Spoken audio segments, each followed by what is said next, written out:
예레미야가 시위대 뜰에 있을 때에 다시 유다의 멸망에 대한 하나님의 말씀을 선포하는 것을 볼 수가 있어요. 이것을 일부 고관들이 듣게 됩니다. 정말 이 부분에서는 예레미야가 정말 대단하다라는 생각을 하게 됩니다.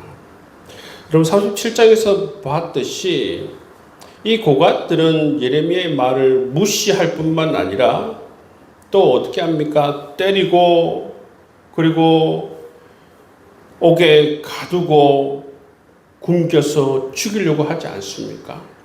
그러한 일을 당했음에도 불구하고 예레미야는 이 시위대들에서 다시 유다의 멸망에 대해서 그렇게 담대히 선포하는 모습을 볼 수가 있어요.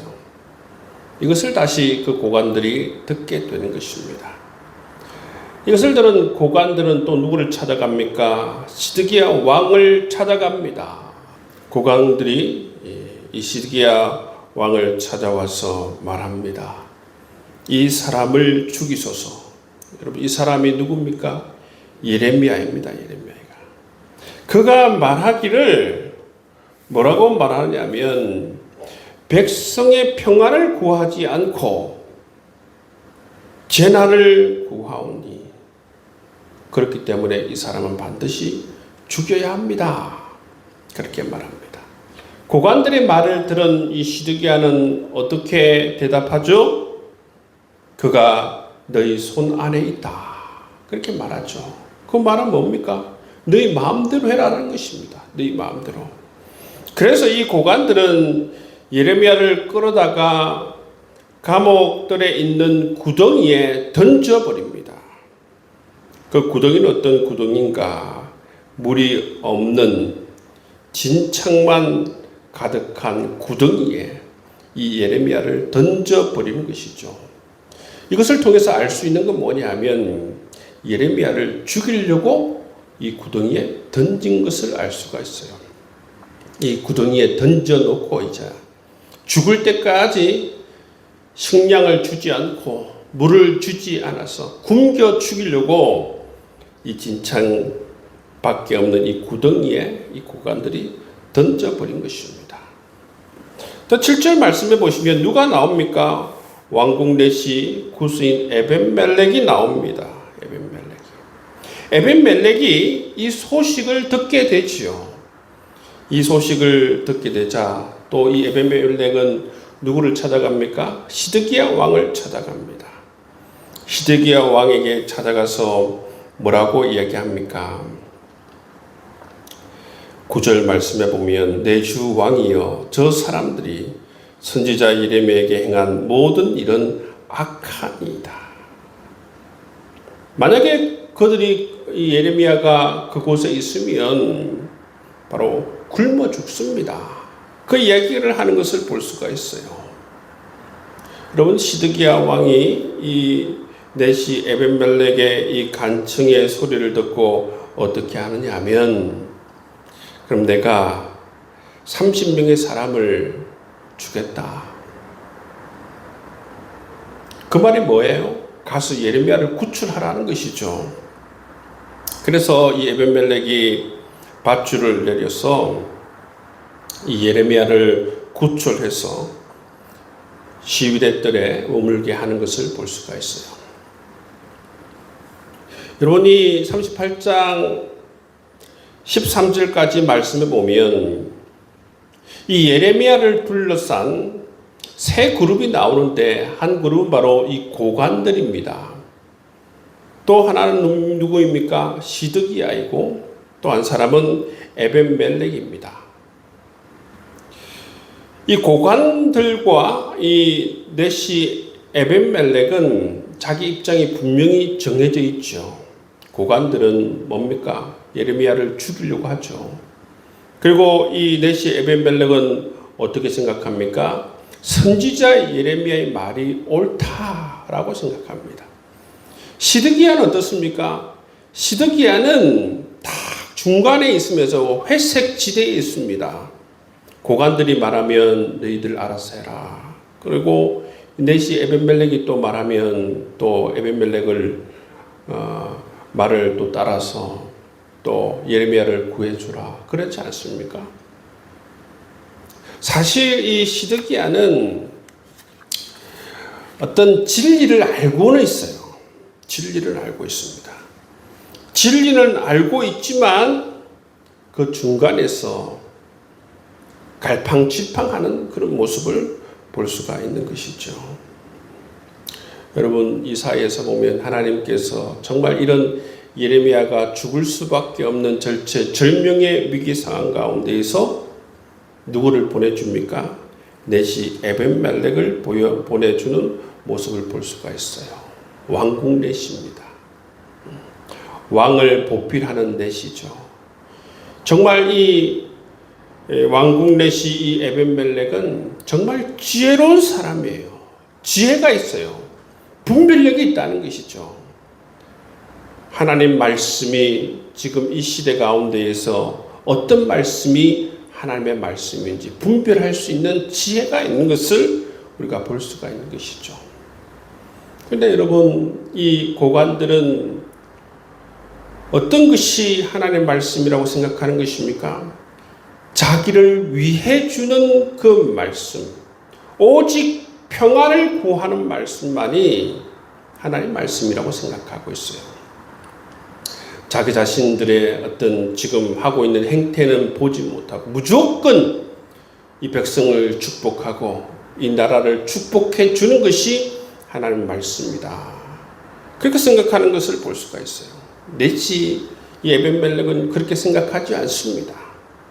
예레미야가 선포하는 말씀은 정말 진리의 말씀이고 그들이 이렇게 예레미야를 죽이려고 하는 것은 바로 악한 일이다 라고 이렇게 분별해내는 모습을 볼 수가 있고 또 이 사람을 통해서 또 선지자 예레미야가 구출되어서 그리고 생을 이어가게 되는 모습을 볼 수가 있습니다. 그런 말이 있지 않습니까? 사명을 다하기 전에는 절대 죽지 않는다. 그 말씀이 생각나는 구절입니다. 예레미야가 아직 사명이 남아있는 모양입니다. 에벤멜렉을 통하여서 다시 구출해내는 것을 보면 그런 생각이 드는 것입니다. 하나님께서는 이처럼 우리가 사명의 길을 걸어갈 때에 반드시 우리를 도와주는 사람을 붙인다는 사실을 우리가 알 수가 있는 것이죠. 왕국 넷이 에벤멜렉처럼 이런 사람들을 통하여서 하나님의 사명을 감당하게 하는 것을 볼 수가 있습니다. 여러분, 진리의 길을 걷는 것은 때로는 외롭고 고통스럽고 힘든 일이 있지만 정말 그 길이 정말 하나님께서 인도하는 길이고 또 생명을 전하는 길이고 그 길을 걸을 때에 이처럼 천사와 같은 사람들을 보내주셔서 그 길을 걸어갈 수 있도록 인도해 주시는 것을 볼 수가 있습니다. 그런 마음들을 가지고 담대하게 이 길을 걸어갈 수 있는 여러분 될 수 있기를 주의 이름으로 축복합니다. 14절 말씀해 보시면 또 상황이 바뀌어지는데요. 예레미야가 구출되어서 시위대 뜰에 머물고 있을 때에 이 시드기야가 다시 예레미야를 부릅니다. 그리고 예레미야에게 한마디도 내게 숨기지 말고 사실 그대로 말하라. 그렇게 얘기하죠. 예레미야가 대답하기 전에 이런 전제를 왕에게 이야기합니다. 왕이 결코 나를 죽이지 아니하시리까?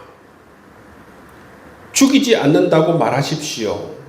그렇게 얘기하는 것이죠. 시드기야 왕이 대답하죠. 내가 너를 절대로 죽이지 않겠다.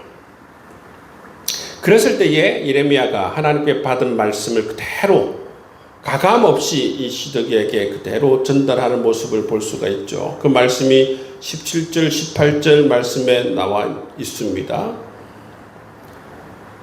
어떻게 얘기합니까? 내가 만일 바벨론의 왕의 고관들에게 항복하면 내 생명이 살겠고 이 성이 불사람을 당하지 아니하겠고 너와 내 가족이 살려니와 내가 만일 나가서 바벨론 왕의 고관들에게 항복하지 아니하면 이 성이 갈대아인의 손에 넘어가리니 그들이 이 성을 불살을 것이며 너는 그들의 손에서 벗어나지 못하리라. 그대로 하나님께 받은 말씀을 그대로 선포하는 모습을 볼 수가 있어요.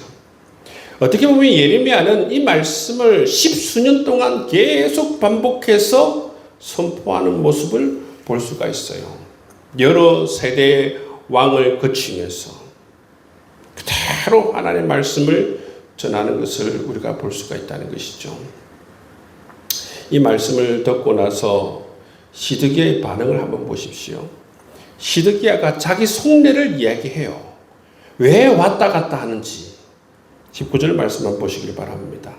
시드기야 왕이 예레미야에게 이르되 나는 갈대아인에게 항복한 유다인을 두려워하노라. 염려하건대 갈대아인이 나를 그들의 손에 넘기면 그들이 나를 조롱할까 하노라 하는지라. 조롱을 당할까 싶어서 항복하지 못한다. 그런 이야기를 하죠. 여러분, 갈대아인에게 항복하면 여러분 조롱을 당할까? 그렇게 두려워하는 그런 시드기야의 모습을 볼 수가 있습니다. 그때 예레미야가 뭐라고 얘기합니까? 그 무리가 왕을 그들에게 넘기지 아니하리이다. 오나옵나니 내가 왕에게 아뢰는 바 여호와의 목소리에 순종하소서. 그리하면 왕이 복을 받아 생명을 보존하리이다. 여러분, 예레미야는 분명한 선명한 하나님의 말씀을 가지고 있어요. 선명한 하나님의 뜻을 그대로 이 시드기야 왕에게 전합니다. 진정으로 시드기야를 위하고 진정으로 유다를 위하는 사람은 누구인가? 소위 고관들이 듣기에는 재앙을 선포하는 이 예레미야가 진정으로 유다를 위하고 진정으로 시드기야를 위하는 모습을 볼 수가 있다는 것이죠. 이렇게 해야만 시드기야가 살아날 수 있다. 그렇게 말씀하는 것을 볼 수가 있어요. 시드기야는 이 예레미야와 이런 이야기를 주고받고 나서 예레미야에게 뭐라고 얘기하느냐 하면 너는 이 말을 어느 사람에게도 알리지 말라. 만약에 고관들이 너와 내가 만났다라는 이야기를 듣고서 무슨 얘기를 했느냐라고 묻거든 이렇게 얘기하라. 나를 요나단의 집으로 되돌려 보내지 마소서. 그래야 거기서 죽지 않게 하옵소서. 이 말을 했다고 고관들에게 얘기해라. 그러니까 실제로 고관들이 예레미야를 찾아와서 왕과 무슨 얘기를 했냐고 했을 때에 이 말을 대답을 한 것이죠. 여러분, 지금 시드기야는 어떤 상황 가운데 있습니까? 분명한 진리의 말씀을 알고 있어요. 예레미야를 어느 누구보다도 지금 신뢰하고 있어요. 고관들의 말보다, 유다 백성들의 말보다, 왕궁의 선지자의 말보다 이처럼 예레미야의 말을 신뢰하고 있습니다. 그렇지만 이 말을 따르지 못하는 이유가 무엇입니까? 조롱을 당할까 봐 두려워서. 그러한 것들 때문에 지금 시드기야가 결정을 못하고 있다는 것입니다. 그래서 시드기야의 모습을 보면 굉장히 우유부단하다. 고관들이 말하면 고관들 말을 듣고 다른 사람이 또 얘기하면 다른 사람 말을 듣고 우유부단한 모습을 볼 수가 있다는 것입니다. 고관들이 말하면 고관들의 말을 들어주는 이유가 뭡니까? 나는 너와 생각이 똑같아. 너와 마음이 똑같다. 그렇죠?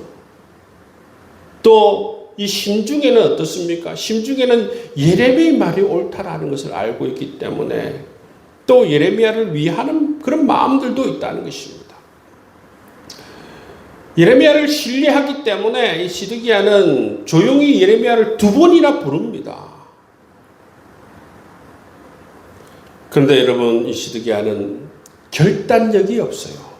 왕으로서, 유다 왕으로서 진정으로 이 유다를 위하고 이 백성들을 위하는 그러한 결단을 하지 못하는 모습을 볼 수가 있다는 것입니다. 왕은 여러분 엄청난 권력을 가지고 있어요. 왕이 결단하면 나라가 삽니다. 백성이 살아요. 근데 지금 우유부단하고 결정하지 못하는 이유가 뭡니까? 자기 자신을 생각하기 때문이죠. 조롱을 당하지 않을까. 그 마음에서 여러분 이 큰 결단을 하지 못하고 그렇게 머뭇거리고 있는 이 시드기야 왕의 모습을 볼 수가 있어요.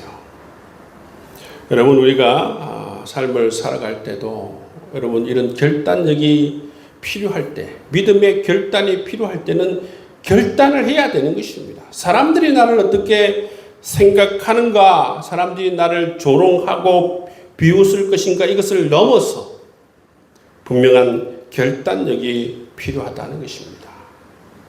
시드기야가 예레미야의 말이 옳다라는 것을 분명히 알고 있는 그것을 그대로 이제 결단하고 드러내는 것. 그것이 바로 왕이 진정으로 유다를 위하고 백성들을 위하고 그리고 예레미야가 말한 것처럼 자기 자신을 살리는 길임을 우리가 알 수가 있다는 것입니다. 이렇게 시드기야가 믿음의 결단을 하면 다 사는 것입니다. 여러분, 지금 이것을 넘어서지 못하는 것은 자기 마음속에 있는 조롱을 당하지 않을까. 이 두려움에서 믿음의 결단을 하지 못하는 시드기야의 모습을 볼 수가 있어요. 여러분, 우리도 삶을 살아갈 때에 여러분 이 시드기야처럼 내가 비웃음을 당하지 않을까, 왕따를 당하지 않을까, 조롱을 당하지 않을까, 그러한 내부의 조그마한 그러한 감정들이, 생각들이 여러분 어떻게 보면 진리의 길을 걸어가고 생명을 성취하고 진정으로 내 자신을 위하는 그런 길을 막을 수 있다라는 사실을 깨닫고 여러분 믿음의 결단, 분명한 결단을 할 수 있는 여러분 될 수 있기를 주님의 이름으로 축복합니다. 기도하겠습니다. 우리가 말씀을 붙들고 기도하겠습니다. 하나님, 믿음의 결단이 필요할 때에 진정으로 나를 위한 믿음의 결단이 필요할 때에 결단하게 하옵소서. 하나님, 이 사명의 길을 걸어갈 때에 우리에게도 왕궁 넷이 에벤멜렉을 하나님께서 허락하여 주셔서 이들을 통해서 하나님의 위로를 경험할 수 있도록 인도해 주옵소서. 함께 우리의 통성으로 기도하며 나아가도록 하겠습니다.